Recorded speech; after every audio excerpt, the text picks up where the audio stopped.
Hi, I wanted to make a Warden skip how do we get here tutorial for modern versions because a lot of the resources that are available at the moment are either a bit outdated or in Mandarin and not particularly accessible to an English-speaking audience. I also want to say before I get started that basically everything here is not something I came up with. This is a culmination of a bunch of different ideas from a bunch of different community members over time. And it's kind of hard to trace exactly who came up with what. So, yeah, I just wanted to get that really clear at the start that this is absolutely not all my work and my ideas. This is from a bunch of different people collectively.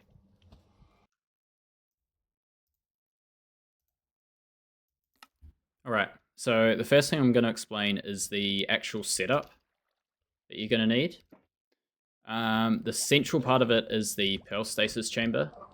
So you're going to want to dig a 6 deep hole, place soul sand at the bottom, and then you're going to have 5 blocks worth of bubbles. That means that when you throw a pearl in the bottom, if you crouch and throw the pearl, it'll never hit the bottom.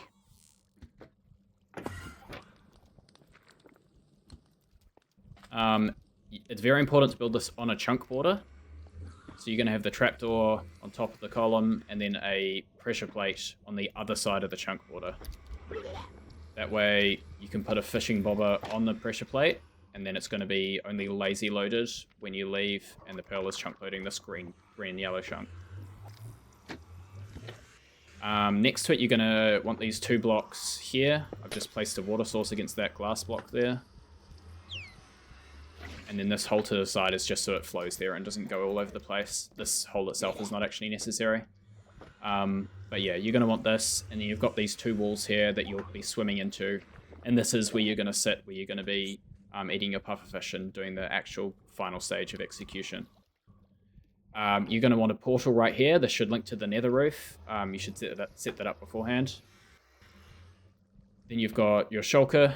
You're going to want it in this 1x1 cage, not a 2x2. That's because you want to control where the bullet goes. You want it to be going specifically along this line directly towards you. And you only actually need 1 breakable block, just at the height of the shulker. This one above it can just be a full solid block.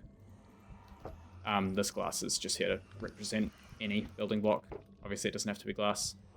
You're going to want your beacon. I just didn't bother building the full thing here. Of course, you need the full beacon for Beaconator, but you actually only need haste for how do we get here, so you actually only need the 1x1. Sorry, the 1 layer, the 3x3. You have your conduit. The actual conduit itself is the same setup as in 1.16 with the 2 holes on each side.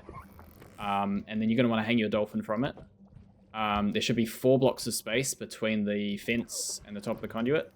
That means that the dolphin sits nicely just under the rim of the conduit here, and it'll bob in and out of the water here and keep itself alive. You also don't need to name tag it anymore. In, I believe, 26.1, they changed it so leashed dolphins don't despawn, even if they're not named. And then the last thing you need here, well, the last set of things you need here, is the villager, which is over in that chunk there, and the nautilus. You can have either a nautilus or a zombie nautilus. If you have a regular nautilus, you need to splash it. You need to keep it in water every like 10 seconds, I think it is, while you're transporting it. If you've got a zombie nautilus, then you need to give it armor, or it'll burn in the sunlight. It's very important that the nautilus is in a separate chunk to where your bubble column and where you'll be swimming is. So when you click on the nautilus, you're crossing a chunk boundary. That's very important.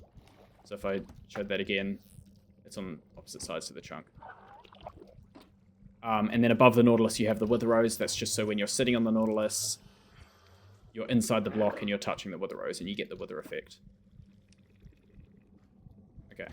And then the last thing over here is you want to have a villager. You want it to be in the diagonal chunk further away from where the nautilus is.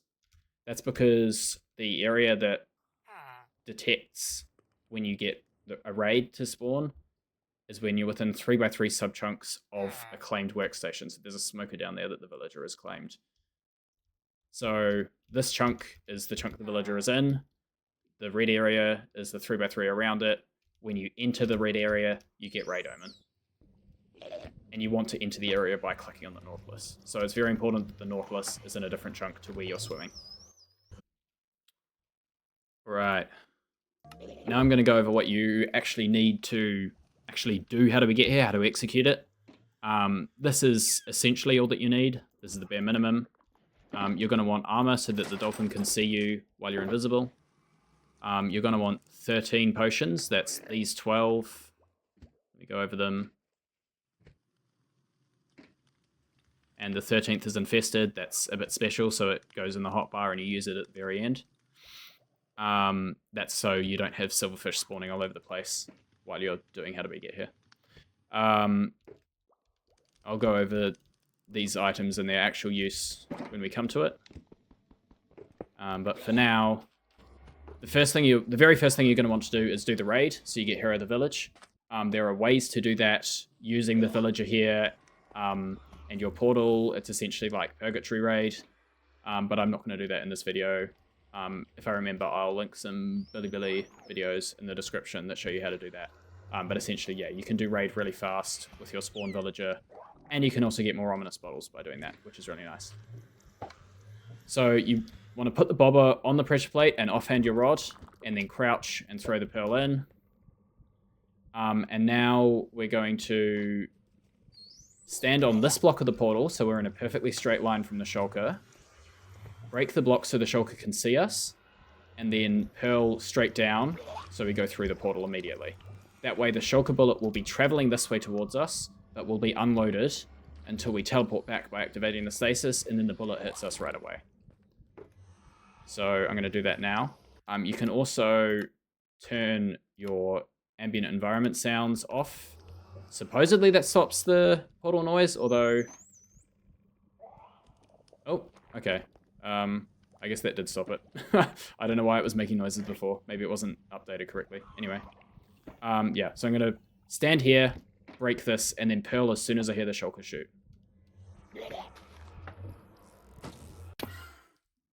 So you don't have to be perfect. There's a bit of a gap between the shulker and the loaded chunk. So you've got a little bit of leeway, but basically as soon as you hear it, as fast as you can react, throw the pearl and you'll teleport away. Right. Now you're going to want to go get Trial Omen and Mining Fatigue. If your chamber or your monument, if they're near spawn, you should go do them before setting up the shulker bullet like that. Because you can't be near spawn and loading those chunks, because then you'll activate the stasis and it'll mess up the bullet. So if they're near spawn, you should go do them first and then set this up. If they're far from spawn and you're going to be building portals to them, then set that up, come to the roof, and then build your portals, go to those locations. I've just got a button to give me the effects. And now you're going to go to your Deep Dark. At this point, you will have Mining Fatigue. So you're going to fly to your coordinates on the roof. Wow, that was a quick flight. And yeah, you're going to want to build your portal. You will have Mining Fatigue while you do this. So that's expected. Just be careful, I guess. Once you get here, if you have a lunge spare, you can lower your hunger in the portal, or you can pearl through to save a bit of time.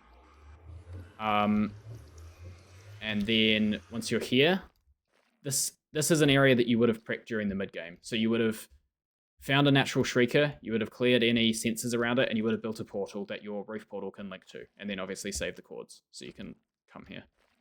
Now you can splash the potions. Something I like to do is fill my inventory and just have one empty slot so I can throw them all on the ground and splash them all. All that means is it just preserves my hotbar. I don't have to mess about with moving things in and out.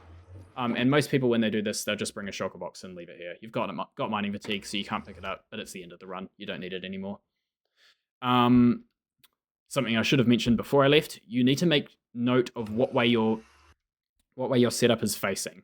So I always build it facing north, but it's very important that you face north while you do this, so that when you teleport, you're facing the right direction and you can swim directly into your water. You don't want to be facing the other way and running away from your setup. So I know that my setup is facing north, so I'm going to face north while I do this. So what we're going to do, we're going to stand on the Shrieker, which will give us darkness after a few seconds delay. While we're waiting for that delay, we're going to drink the bottle, we're going to eat the E-gap, and we're going to shoot ourselves with glowing. Then once we see the darkness coming in, we're going to activate our stasis with the fishing rod. We're going to teleport and hold sprint forward. So we run into the water and then start swimming. Once we're swimming, we're probably going to get hit by that shulker bullet that we have saved. Then we're going to eat our pufferfish. You don't have to wait for the bullet, but this is going to happen at the same time. You're going to get hit while you're eating your pufferfish. You're going to eat your stew. You're going to splash your infested, and then you're going to click on the Nautilus to get on it and get your final effects. So let's do that now.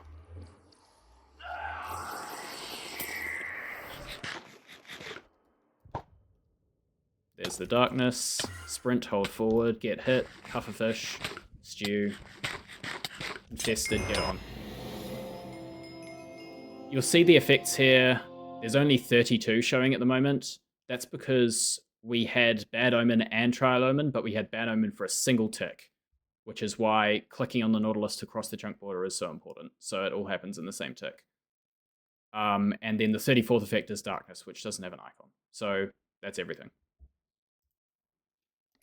All right, just to finish up, I'm going to do one more run through of it without talking over it or anything, without stopping. Just one clean run through of the actual execution of how do we get here. Just so there's just a clean example to finish off.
All right.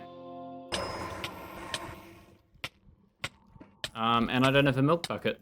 That's great. If you got any questions, leave them in the comments. I'm happy to answer anything. I know I left out a few details, but I wanted to keep this as simple as possible and as digestible as possible. So yeah, there will be questions, I know that. So leave them in the comments and I'll answer anything.